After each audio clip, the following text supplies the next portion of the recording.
What's going on, guys, and welcome to another Doctor Who review. Today we're going to be reviewing the 10th Doctor David Tennant story, Army of Ghosts and Doomsday. It is the Series 2 finale. We're going to review it today, go through the Daleks and the Cybermen, the big finale for Series 2, of course, the finale, the final episode of Rose's main run as well. She leaves at the end, well, yeah, doesn't on purpose, but leaves at the end of this story, only to return later on in Series 4. But as a full-time companion, this is her exit. And yeah, a lot going on in this one, of course. So let's get into it. David Tennant as the 10th Doctor. Of course, he is really good here. He has the chemistry with Billie Piper. He has, David Tennant just has chemistry with pretty much everybody he works with, in my opinion. I mean, he has great chemistry with the woman that plays, is it Yvonne Hartman? Is that her name? The Torchwood woman has great chemistry with her, and all in all, just really good with everybody that's in this two-parter. Has some great moments, has some funny moments, has some very serious moments, and a couple of moments that kind of involve the two. Serious funny moments. I'm kind of thinking of like the thing where he zaps the window and smashes. It's kind of a serious moment, but it's also kind of funny with the way he does it. Just awesome stuff all around from David Tennant as usual. Billie Piper as Rose Tyler. Also, I have to say, really good in this story. I've talked about Rose throughout, Series 1 and 2 here. This is the end of Series 2, so the last time we're properly going to talk about her.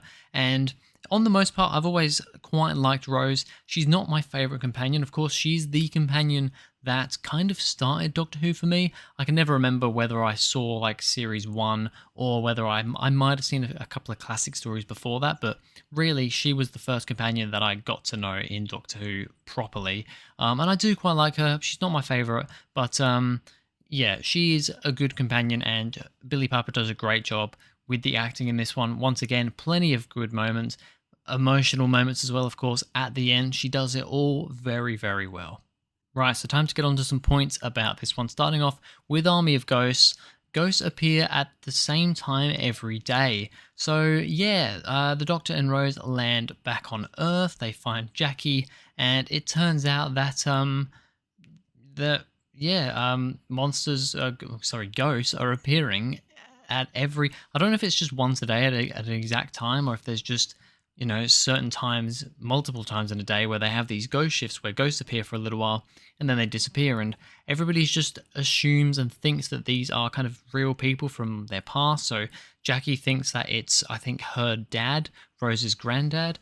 So it's a very interesting concept how they got to the point of thinking these are people from our past. I don't know why that's just a thing that everybody seems to universally have gone, yep, that's what it is. But straight away, though, the Doctor is very suspicious. Introduction to Torchwood. Of course, we've had the rumours of Torchwood all through the series, and finally we get the reveal of what Torchwood is here with the big Torchwood Tower, Yvonne Hartman being the... I think I'm definitely getting Yvonne right. I think Hartman or something like that was her last name. I'll just call her Yvonne from now on, just in case I'm getting that wrong. But she's kind of the head of Torchwood, and yeah, it's this big, just this big thing that's kind of there to, I don't know. They're not necessarily allies with the Doctor. They're kind of here against the Doctor, but also not really. So it's an interesting concept. The Doctor takes Jackie instead of Rose. So when the Doctor, Rose, and Jackie, who ends up being in the TARDIS when they get taken away, I love that scene. Is it this episode where she's like, "If we end up on Mars, I'm gonna kill you"? I think that happens with Jackie, doesn't it? I'm pretty sure it does. And yeah, they end up getting taken by Torchwood, and the Doctor steps out of the TARDIS and then grabs out his companion, but he grabs Jackie instead of Rose and just kind of plays along with it. I think that whole thing is funny, the whole thing of, she's actually only this age, but she stared into the time vortex and aged 50 years or something, and Jackie's like, I'm only 40 something, and yeah, and then that whole thing about, I can't exactly remember the context of it, but The end line is Jackie's going to the doctor, "I'll show you where my foot goes," or something. That's a really funny scene. The chemistry, like I said before, David Tennant has chemistry with everybody. With Camille Coduri, who plays Jackie, the chemistry's there between them as well. It's really good.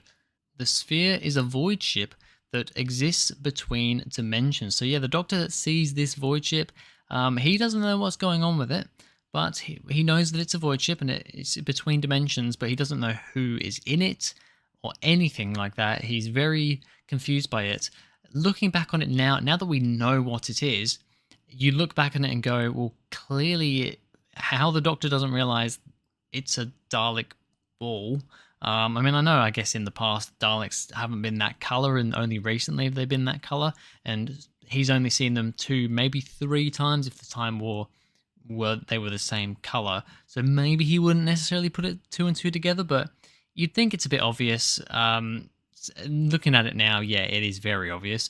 But it's a nice bit of tension, and it would have been, on initial broadcast for sure.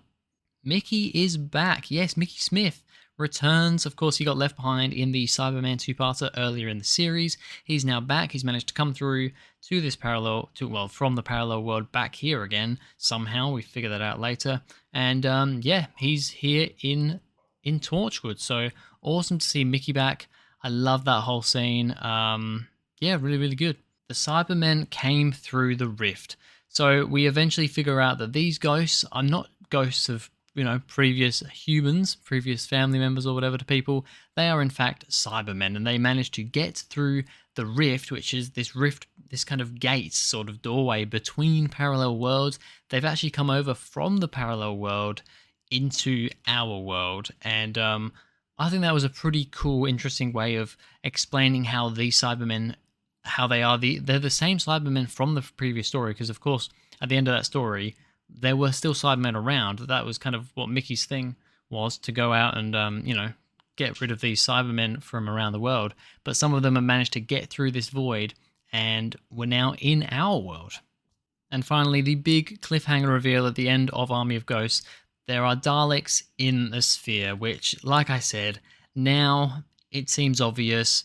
I know, obviously we know now before watching it that's the case, but I just feel like even if you hadn't, I guess it had been a whole year since we'd seen the Daleks at that point, and we had only seen them twice, so maybe it wasn't the craziest thing in the world, and this is of course the first ever time that Daleks and Cybermen have been together in the same story, which was a massive thing in the show that I cannot believe hadn't really happened ever before.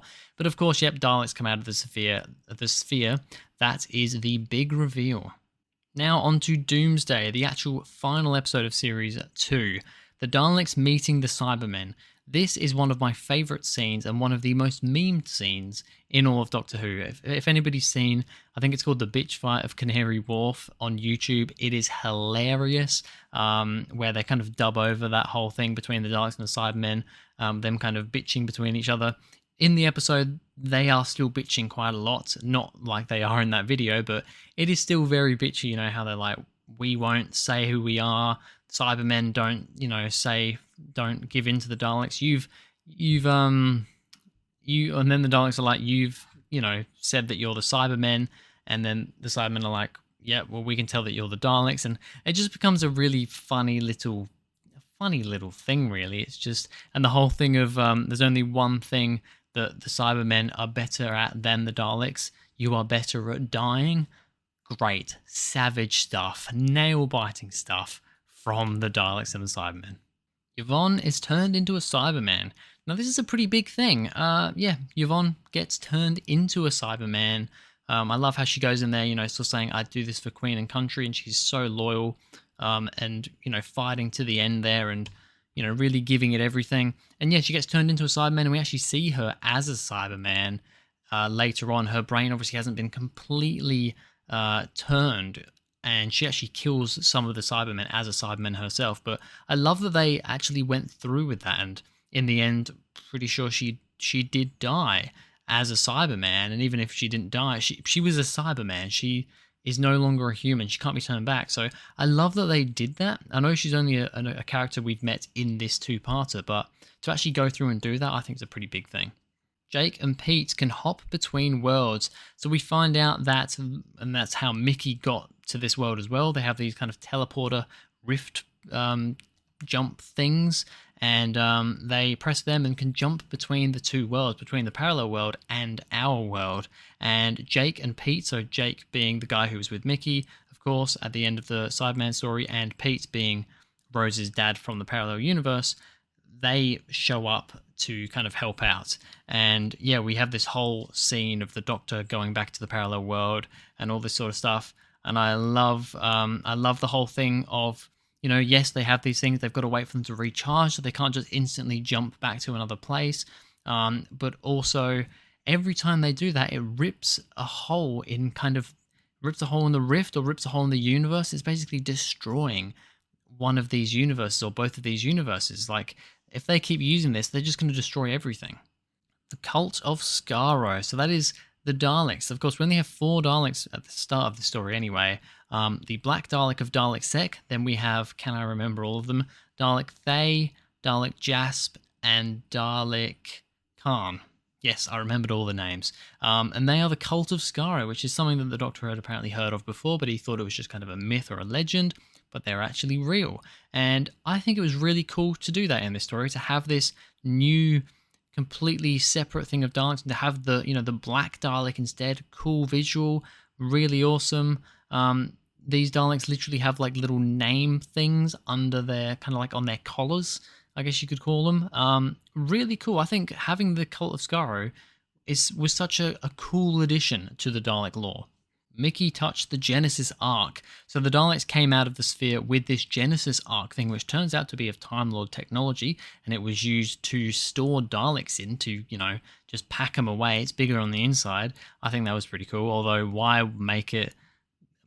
have it look very Dalek-y and have like the outside interface for like a Dalek plunger? I don't really understand that, if the Time Lords made it, but okay. But basically, there was Daleks stored in it, and the Genesis Arc is full of Daleks, but they can't open it because they can't touch. They need somebody with the time vortexy sort of stuff, to the vortex energy, to touch it, so that it will open, which is a little bit like, okay, but it makes for an interesting scene where, they want Rose to touch it and she's going to do it. I love the moment. Well, I don't love it. I think it's a bit silly, actually, how she's like, I'm never going to touch that thing. You're never going to get me to touch it. And then the Dalek says something about, like, it's either we'll kill Mickey or we'll kill the Doctor. And she has a complete flip of just like, okay, well, I'll go do it then. It's like, well, no, you were so like, I am not going to do this. And then one slight little threat and it's like, all right, sure, whatever, I'll do it. But she doesn't in the end. And then Mickey actually falls over and ends up touching it himself. So, yeah. The Doctor tries sending Rose to the parallel universe, but she comes back. Yes, the Doctor figures out that the only way to defeat all these Daleks that are now there, and all the Cybermen, is to open up the rift, send them all into the rift, get rid of them all, and then and then the rift will seal itself back up again. But this rift will pull anything with a vortex kind of parallel world energy in it. I think it's just like vortex energy, actually. So everybody there, of course, the parallel universe guys like Jake and Pete have it because they've been going between. The Doctor and Rose have it because I'm not sure if it's because they've been to the parallel world or because of just the time travel, like traveling in the TARDIS. I can't 100% remember if that's the case or not. But everybody has it other than Jackie. Jackie's the only one that doesn't have it, so she wouldn't get sucked in, but everybody else will. The Doctor has this plan of holding on to this magnet thing so he won't get dragged in. But he says, look, Rose, you have to go to the parallel world because otherwise you will get sucked in. And he basically tricks her into, she's backing up, and then Pete appears, puts the thing around her neck and presses it and takes her to the parallel world. But then she just presses it again because although it has a delay, it's not like instantly. You can do like 2 presses, I think, and then there's a recharge period. And she comes straight back to the Doctor again and refuses to leave. So she's going to then try and hang on as well. But as we know, it doesn't quite go that way. Rose gets trapped in the parallel universe. Yes, she's hanging on, but then the lever that the Doctor pulled to, open up the rift, that starts shutting down, and she jumps over to it to get it back up again, but then cannot hold on and falls going to fall into the rift, but very conveniently, Pete appears to catch her and send her back to the parallel universe again. A little bit convenient. Firstly, how the hell did he know I can't speak. How did he know that at that exact time she was gonna be falling back at that exact moment, exactly where he was standing as well? And why does he not get pulled into the? Why does he not get pulled into the rift? It pulled into the the nothingness. He should instantly get pulled in, or is there like a bit of a grace period where it doesn't pull you in straight away? Because he stood there for a good 5 seconds or so, doesn't get pulled in. He just stands there, catches her, bleeps away. He should also get pulled in. Am I not correct by assuming that?